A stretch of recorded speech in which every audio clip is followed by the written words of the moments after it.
Kasus sengketa konsumen kembali mencuat ke publik. Kali ini giliran pembeli unit apartemen Meikarta yang angkat suara. Meski sudah melunasi pembayaran sejak tahun 2018, hingga kini mereka belum juga menerima sertifikat hak milik satuan rumah susun atau SHMRS. Melalui Lembaga Advokasi Konsumen DKI Jakarta, para konsumen resmi melayangkan somasi kepada pihak developer. Mereka menuntut hak yang seharusnya diterima, bahkan menegaskan siap menempuh jalur hukum bila sertifikat atau pengembalian dana tidak segera dilakukan. Peristiwa ini membuka pertanyaan besar terkait bagaimana perlindungan hukum bagi konsumen properti di Indonesia. Mengapa kasus seperti ini berulang? Dan sejauh mana peran negara hadir dalam menjamin kepastian hukum serta rasa keadilan bagi masyarakat? Simak pembahasan lengkapnya bersama Direktur Eksekutif Lembaga Advokasi Konsumen DKI Jakarta, Zentoni, di Pol Easy. Halo Stansers, kembali lagi di Pol Easy bersama saya Pradipta Nugrahanto, atau kalian bisa panggil saya dengan Dita, dan bersama saya ada Mas Zentoni, Ketua Lembaga Advokasi Konsumen DKI Jakarta atau LAK DKI Jakarta. Kalau kalian sudah nonton episode sebelumnya, berarti udah nggak asing ya sama mukanya Mas Tony. Dan kalau di episode sebelumnya kita ngomongin soal kasus-kasus apartemen dan perlindungan konsumen yang kejadian gitu ya. Kali ini lebih spesifik Mas. Kita mau ngomongin soal Meikarta. Oh, menarik itu. Itu ceritanya kan konsumen ujungnya setelah sekian lama perguliran kasusnya gitu ya. Minta pengembalian uang. Iya. Gitu kan. Nah, tapi sebelum ke sana nih, kita mau lihat dulu nih. Mungkin starters juga bingung gitu ya. Sebenarnya posisinya sekarang tuh sedang di mana nih kasusnya, Mas? Tahu nih. Kalau ini kan dari LAK sendiri itu udah ngelayanin somasi ya? Iya, sudah. Per kapan itu somasinya? 30 Juli kalau nggak salah ya. Seingat saya. Akhir bulan kemarin ya berarti ya? Ya, ini udah masuk ke somasi yang ketiga. Rencana hari ini dikirim somasi ketiga. Oke, jadi kita melakukan wawancara ini, podcast ini tanggal 14 Agustus. Iya, hari ini somasi ketiga kita kirim. Oke. Dan itu apa? Sampai akhirnya muncul somasi itu berangkatnya dari mana, Mas? Iya. Saya cerita sedikit ya. Masalah ini, klien saya ini kan beli unit apartemen ya. Iya. Ini laporannya, sorry saya potong sedikit, laporannya dari berapa banyak konsumen atau? Oh ini kalau ini satu ya. Tapi kalau yang lain saya pegangnya banyak. Gitu. Ada puluhan bahkan. Mungkin kalau Mas Dita pernah dengar yang sempat dimediasi oleh Kementerian PKP, Pak Ara itu ada 20-an lebih, 3 bulan klien saya ada di sana. Gitu. Oke, dan Mas Tony juga menghandle itu? Iya, iya, gitu. Dari saya cerita sedikit dari bulan itu baru informasi dari klien saya kan di sana kan ada namanya paguyuban konsumen ya. Oke. Paguyuban konsumen itu informasi ada beberapa yang sudah dibayar ya, sekitar 8 orang, tapi selebihnya belum. Dibayar penuh? Iya, dikembalikan kan gitu.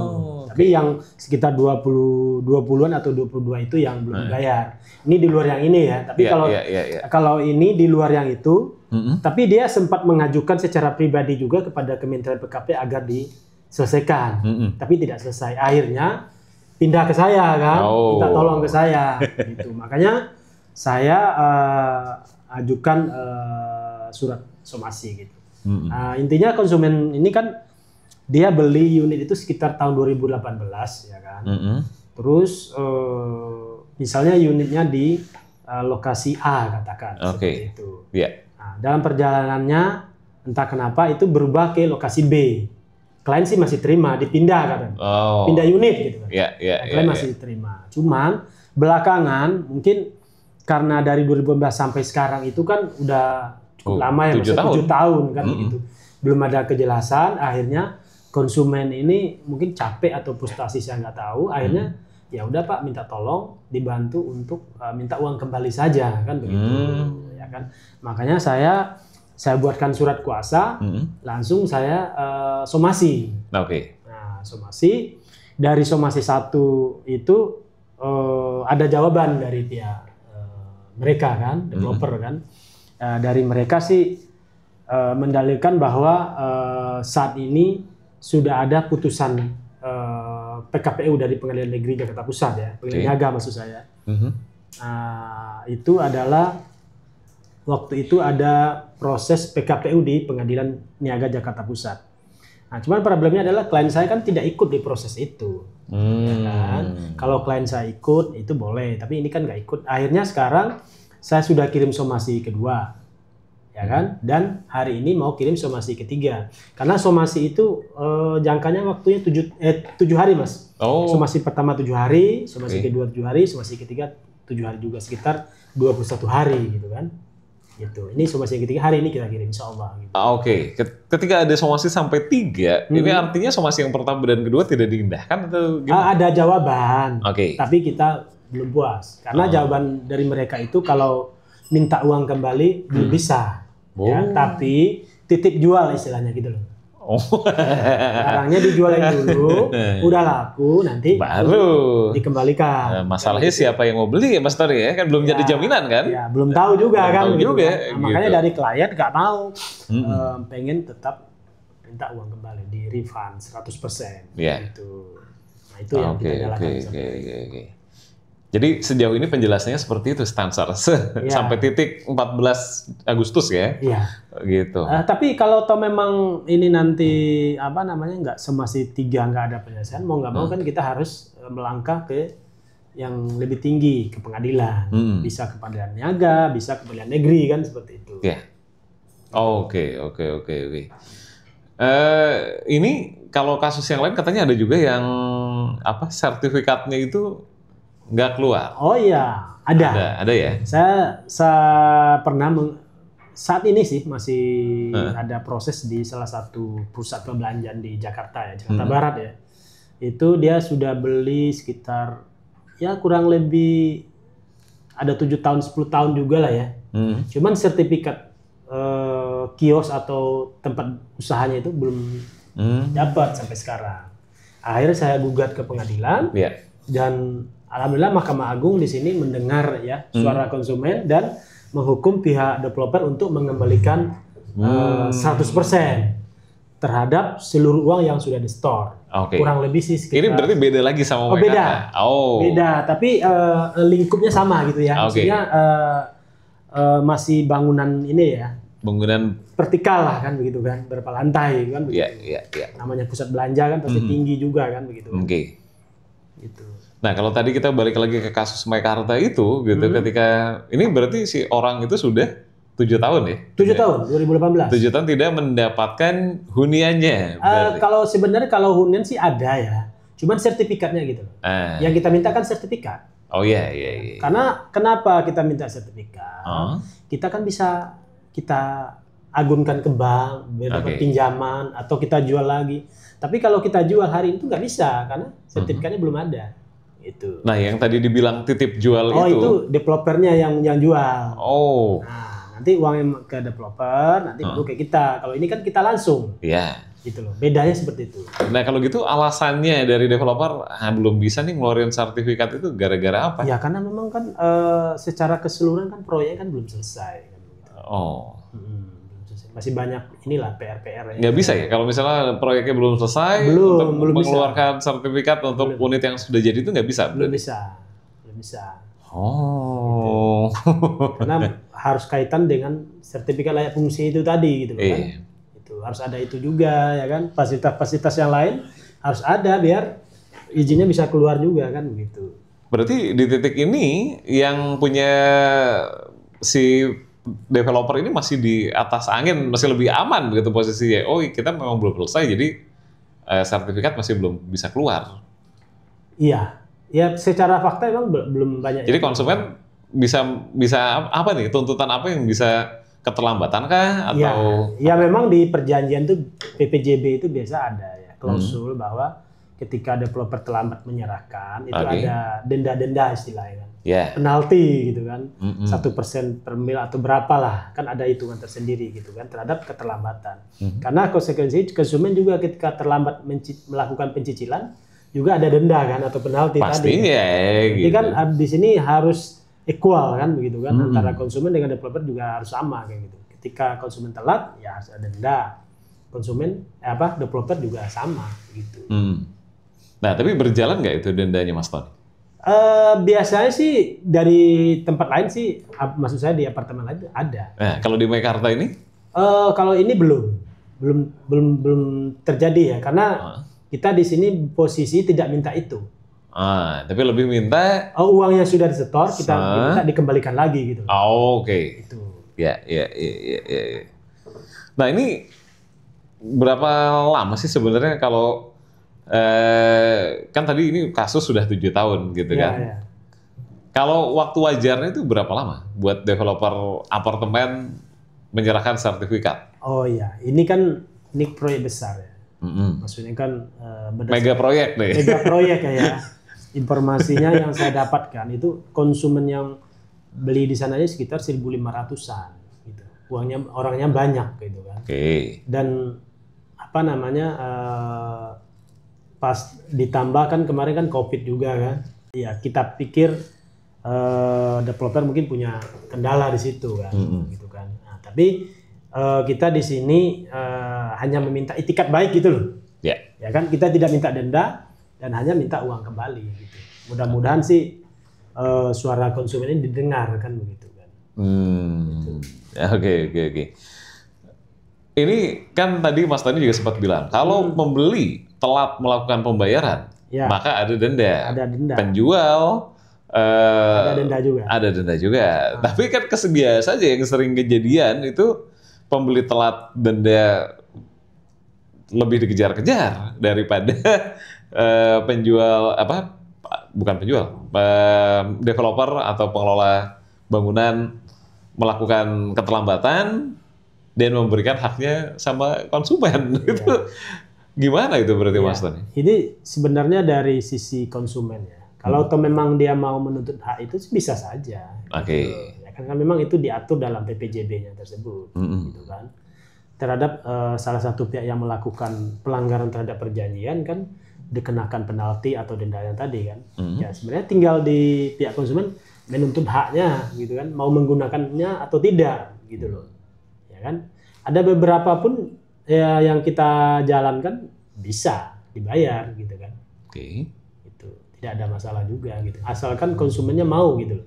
Memperjuangkannya gitu loh. Emang konsekuensinya apa Mas? Ketika memperjuangkan itu ya selain waktu jelas, terus apa lagi? Ya tenaga lah kan, pikiran ya kan. Mereka mikir kan. Pertama kan konsumen itu kan kerja. Betul. Nah, ada jam kerjanya juga terikat, ya kan. Berarti nggak punya waktu. Makanya kan lagi-lagi perannya lembaga kita di sini seperti itu gitu Mas. Mewakili untuk melakukan advokasi tersebut. Gitu. Ya. Nah, kalau balik lagi ke koridor hukumnya nih, apa yang dilakukan oleh pihak Meikarta dalam kasus tadi gitu ya, belum adanya sertifikat yang diserahkan, itu masuknya udah ke, kan ada pelanggaran hukum sama ada uang prestasi gitu kan. Mungkin Mas Tony bisa ngasih apa sih yang ini masuknya ke uang prestasi, yang ini pelanggaran hukum. Ya gitu. Mungkin saya ralat sedikit Mas, bukan pelanggaran hukum, perbuatan melawan hukum gitu. Nah, dari istilahnya. Di hukum itu ada 2 istilah. Perbuatan melawan hukum dalam kurung PMH atau uang prestasi atau cedera janji. Oke. Nanti kita sebagai seorang lawyer biasanya akan melihat dari kasus ini konstruksinya lebih cenderung kemana, perbuatan melawan hukum atau uang prestasi. Tapi berdasarkan pengalaman kita yang tadi saya sampaikan di awal, saya menggugat salah satu pusat belanja di Jakarta Barat itu saya pakai mekanismenya adalah perbuatan melawan hukum. Bukan uang prestasi. Karena barangnya sebenarnya kan sudah ada itu. Hanya dari sisi suratnya yang belum. Jadi ini nggak ini ya, bukan sesuatu yang nggak kasat mata gitu. Adalah bendanya, tapi ini belum legal nih. Legalitasnya belum ada. Itu kita tuntut melalui gugatan perbuatan melawan hukum. Itu ke pengadilan negeri. Kalau yang uang prestasi? Ya itu terhadap misalnya ya tadi itu denda-denda penalti itu bisa. Gitu gitu kan. Sesuatu yang lebih ini ya. Ada hitung-hitungannya kan begitu. Oke. Itu bedanya. Gitu. Oke. Nah, mungkin ada pihak lain yang mempertanyakan juga nih. Unitnya sendiri mungkin sudah pernah ditempati, gitu ya, dalam kasus Meikarta ini, gitu kan. Tapi suratnya nggak ada. Nggak ada, nggak ada. Ya itu bisa. Maksud saya adalah konsumen itu bisa mengajukan gugatan juga. Meskipun dia sudah pernah menempati, nggak ada masalah. Oh itu nggak beda lagi? Dari yang kasus yang kita alamin bahkan sudah dipakai buat jualan juga kok. Jualan apa nih? Di sana kan buat elektronik. Oke. Sudah dipakai jualan elektronik. Tiba-tiba COVID berhenti, tutup. Surat-suratnya kan nggak terbit, itu yang kita perjuangkan. Oke. Dan itu memang sah untuk kan misalnya nilai apartemen, apalagi sudah ditempati gitu ya. Pasti kan ada yang namanya penyusutan segala macam gitu ya. Tapi ini kan tuntutan konsumen pengembalian penuh gitu. Ya. Itu kan usaha dari kita sebagai seorang advokat, seorang lawyer, itu ke pengadilan kita minta. Oh, oke. Terus pengadilan mengaminkan, ya mau nggak mau itu menjadi hukum gitu loh. Gitu loh. Misal diputus kembalikan 100, ya udah 100 walaupun terjadi penyusutan itu nggak dihitung di situ. Penyusutannya nggak dihitung kalau lebih dari itu mungkin nggak, Mas? Enggak juga. Nggak bisa juga ya? Nggak bisa juga. Karena dasarnya udah ada gitu. Sebesar uang yang sudah di-store gitu. Oh, kita juga acuannya ke situ. Ke situ. Ya kalau toh memang ada bunga atau segala macam. Kadang-kadang pengadilan kan jarang juga mengabulkan kan gitu. Biasanya you beli berapa, ya udah itu yang akan diputus. Oke. Nah, ini kan sudah masuk ke somasi ketiga. Somasi ketiga. Somasi ketiga gitu. Terus kalau misalnya jawaban dari somasi ketiga ini nggak memuaskan, berarti perlu ada elevasi hukum ke pengadilan. Ke pengadilan. Iya. Itu akan memakan waktu berapa lama kalau sampai akhirnya kasus ini masuk ke pengadilan? Iya. Kalau normalnya itu kan kalau pengadilan negeri itu kan sekitar 6 bulan ya. Nah. Ya, cuman kan sekarang kan kita tertolong ada secara e-court melalui internet kan begitu kan. Nanti kita kirim berkas itu melalui internet aja gitu loh. Nggak perlu datang. Nggak perlu datang. Dan ada persidangan tatap muka gitu ya? Tidak. Dan nanti kita datang ketemu itu waktu sidang pertama dan waktu pembuktian atau saksi-saksi gitu. Oke. Termasuk pembacaan putusan kita nggak perlu datang juga. Oh bisa sampai situ? Iya, sekarang udah canggih yang dibuat oleh Mahkamah Agung kan, biar menghemat waktu kan, praktis dan biaya juga. Gitu. Tapi sejauh ini track record dari sistem seperti itu? Udah lama diterapkan. Udah lama ya? Udah. Semua kita lawyer itu kan punya akun. Iya. Itu loh. Saya nih punya nama saya, ada passwordnya ada sendiri. Yang bisa akses hanya saya dan staf-staf saya. Kan. Soalnya biasa nih buat warga termasuk Stansters gitu ya, kalau udah ngomongin layanan pemerintah kan kepercayaannya, wah ini benar kan bisa ter-tracking dengan baik gitu kan? Itu sudah berjalan. Di seluruh Indonesia udah jalan. Yang ada jaringan internet ya, pasti sudah. Betul. Kalau ternyata tidak bisa diakses layanannya itu mungkin perkara internet ya nanti. Pertanyaan yang akan sulit dijawab sama Mas Tony kayaknya. Kalau itu karena bukan bidangnya kan. Tapi kalau soal ini ya, ini kasus yang bergulirnya cukup lama lah, 7 tahun ya, 7 tahun. Di apartemen-apartemen lain selain Meikarta, ini umum terjadi nggak sih kasus seperti ini? Ya udah umum, rata-rata seperti itu. Kan dari awal saya sampaikan tadi, pertama telat menyerahkan unit, yang kedua surat-suratnya, atau bisa juga nggak dibangun-bangun, ada banget, banyak kalau itu. Itu saya sering juga kan, bahkan unitnya sudah jadi juga atau apartemen sudah jadi juga, belum diserahkan juga ada. Gimana? Apartemennya sudah ada? Sudah ada. Suratnya ada? Suratnya belum, maksudnya belum diserahkan ke konsumen. Karena? Ada sengketa mengenai tanahnya gitu. Wah. Ada juga seperti itu. Makanya tadi kan saya bilang konsumen itu kan harus cerdas, harus melihat suratnya dulu, udah sah atau belum, ya kan, udah sampai di mana, ya kan. Makanya di sini kan pentingnya legal advice gitu loh Mas. Misalnya kalau saya punya klien biasanya nanya dulu, Pak, saya mau beli rumah, beli apa, nanya dulu ke kita, udah sah atau udah legal apa belum gitu. Nanti kita disuruh untuk melakukan investigasi gitu. Gitu. Itu bisa tuh ya? Bisa, jasa kita seperti itu, mencakup. Tolong investigasi surat-surat sampai dia udah sah. Walaupun transaksi ini belum terjadi. Iya. Apalagi belum terjadi. Iya. Justru sebelum terjadi, Mas. Mendingan itu uangnya preventif dulu. Nanti biasanya kita terbit kan namanya legal opinion kita atau pendapat hukum kita. Oh ya Pak, silakan melakukan transaksi karena kami nilai secara hukum udah aman, tidak ada problem di kemudian hari gitu. Itu nanti apa tuh? Konsumen akan mendapatkan bentuknya apakah surat atau? Ya surat. Ada ya, udah ada dari kita. Gitu. Yang menyatakan bahwa ini kalau nanti jadi misalnya nih di kemudian hari ada tuntutan dari pihak yang mengklaim wah ini tanah saya. Ya. Kamu menempati tanah saya, gitu kan? Seringnya kayak gitu kan? Itu bisa menunjukkan surat itu, dan si penuntut ini harusnya udah nggak bisa ngapa-ngapain lagi ya? Gitu ya? Karena memang dari awal udah dilakukan investigasi tadi gitu loh. Iya. Tadi yang mengenai surat-suratnya belum selesai itu kadang-kadang memang secara surat sih udah selesai, tapi mengenai pembayaran kepada pemilik tanah itu yang belum gitu kan? Nah itu, maksudnya itu di luar hukum ya? Iya. Secara hukum udah, karena sertifikatnya udah beralih. Ada AJB di situ. Tapi mengenai pembayaran itu kan di luar kendali oleh PPHT. Berarti ibaratnya ini tanah udah dibeli, tapi belum dibayar. Belum lunas. Belum lunas. Itu maksudnya. Mungkin baru berapa persen gitu ya? Berapa persen, 50% atau 70%. Karena biasanya tanahnya bukan tanah yang sedikit ya. Tanahnya mungkin udah nilainya miliaran. Nilainya miliaran. Betul. Oke. Nah,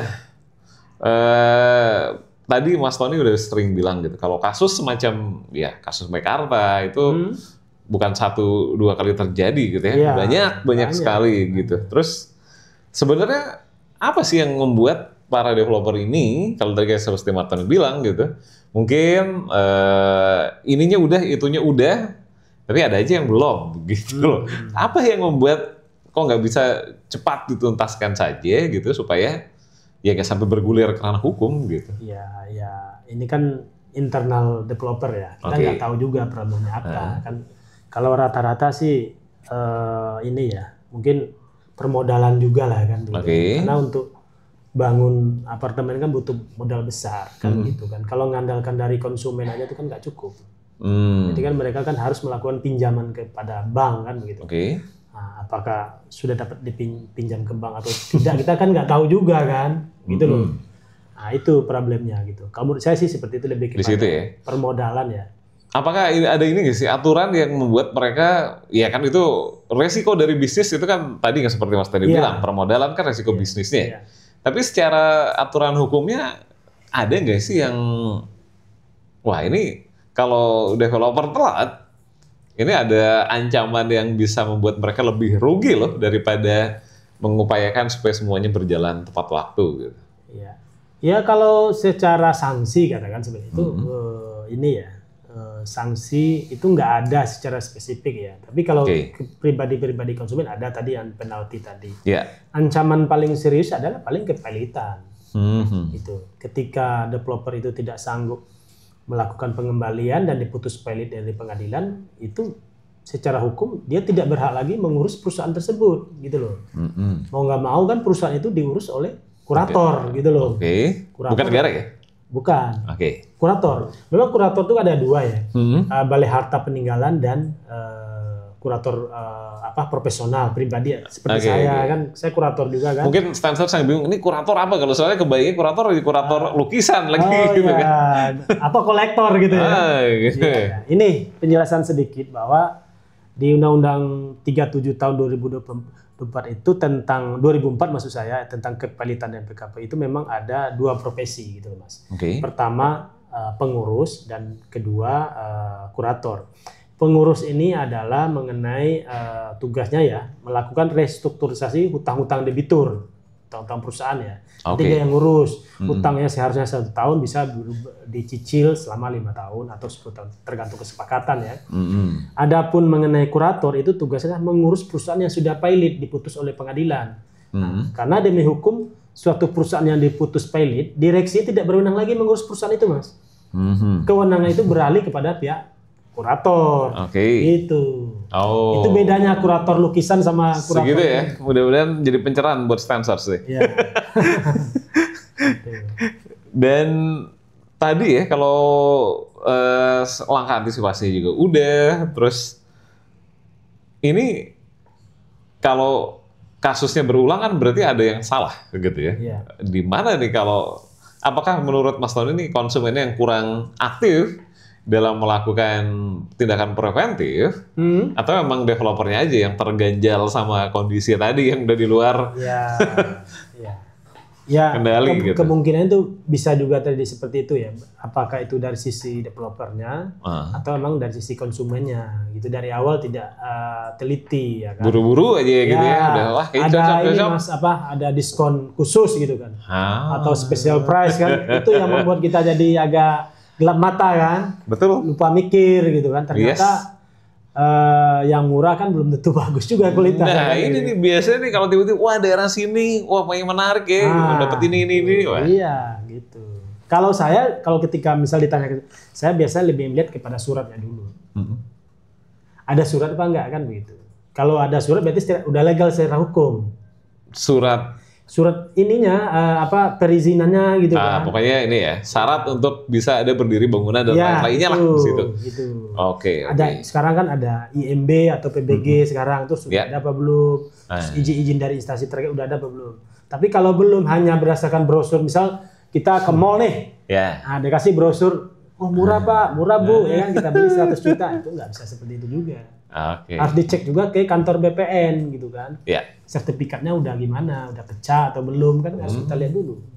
Tidak bisa sembarangan gitu loh. Disitulah sebenarnya tindakan preventif konsumen lagi-lagi ya kalau daripada uang udah masuk susah lagi nariknya.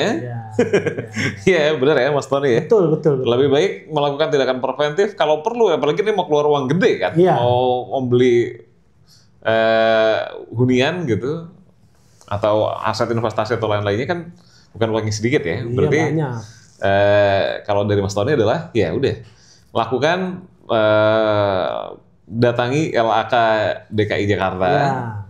Berlaku untuk seluruh Indonesia ya gitu ya. Iya dong, Indonesia. Dimanapun Stancer berada, daripada kecolongan nih kena developer nakal dan lain-lain, mendingan kantongin aja dulu ininya ya suratnya bahwa ini udah kita lebih merasa enak juga kan, udah nggak ada kekhawatiran tanahnya nggak akan bermasalah, pembangunannya juga insya Allah bisa tepat waktu gitu-gitu sebenarnya. Begitu sih memang. Yang terakhir tambahan mungkin dari sisi bonafiditas daripada developer harus kita lihat juga gitu loh. Nah itu dari LHK Jakarta bisa membantu ngecek itu juga nggak? Kan sebenarnya itu kan informasinya terbuka Mas. Kan pengembang-pengembang besar itu kan udah kelihatan siapa. Betul. Tapi kalau newcomer atau pendatang baru itu kadang-kadang kan ngeri kan hanya mencari keuntungan saja kan. Itu yang kita khawatirkan. Makanya kita sebagai konsumen harus mengecek dulu pertama legalitas, bonafiditas segala macam, terus track recordnya gimana gitu loh. Unit-unit yang sudah dibangun itu yang udah sukses di mana aja kan perlu diselidikin. Portfolionya lah ya. Iya, portofolionya harus ada kan. Gitu, kan? Mas Tony tadi menarik banget ya diskusi soal Meikarta dan mudah-mudahan apa yang jadi tuntutan para konsumen akan hak-haknya ya dari kepemilikan apartemen Meikarta bisa segera ketemu titik terang ya. Iya, betul. Gitu. Dan kalau sampai amit-amit kejadian atau tadi mau melakukan tindakan preventif, bisa kemana nih Mas Tony? Ya, bisa minta tolong ke kita juga bisa. Untuk mengetahui. Cek-ceknya di mana? Ya, nanti kan bisa menghubungi kita. Mungkin ada akun media sosialnya LHK DKI?